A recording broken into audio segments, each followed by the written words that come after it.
उसको अता होता है बुलंदी का सेहरा,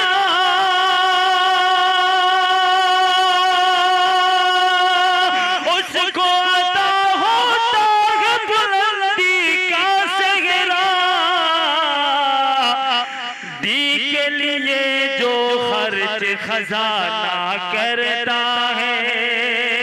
हज़रात गिरामी, अब तकरीरी प्रोग्राम को आगे बढ़ाते हुए इस बज़्म के अजीम खतीब, नौजवान खतीब, आप सभी हज़रात के लिए नया चेहरा, नया मुकर्रिर, नई आवाज़ जो जनाब मौलाना उबैदुल्लाह साहब कासमी दामत बरकातुहुम के नाम से जाने जाते हैं, हज भवन के खतीब भी हैं और इमाम भी हैं। हज़रात गिरामी, मैं बड़े ही अदब के साथ हज़रत वाला से गुजारिश कर रहा हूँ कि स्टेज से माइक पर तशरीफ लाएं और अपने नूरानी और इरफानी बयान से हम सामीन के पज़मुर्दा क़ुलूब को ताज़गी बख्शें। जनाब मौलाना उबैदुल्लाह साहब कासमी आप सभी हज़रात के सामने। अस्सलामु अलैकुम व रहमतुल्लाहि व बरकातुहू। दुरूद शरीफ पढ़िए। अल्लाहुम्मा सल्लि अला मुहम्मद व अला आलि मुहम्मद कमा सल्लैता अला इब्राहीम व अला आलि इब्राहीम इन्नका हमीदुम मजीद। अल्लाहुम्मा बारिक अला मुहम्मद व अला आलि मुहम्मद कमा बारकता अला इब्राहीम व अला आलि इब्राहीम इन्नका हमीदुम मजीद। अल्हम्दुलिल्लाह नहमदुहु व नस्तईनुहु व नस्तगफिरुहु व नु'मिनु बिही व नतवक्कलु अलैहि व नऊज़ु बिल्लाहि मिन शुरूरि अनफुसिना व मिन सय्यिआति अअमालिना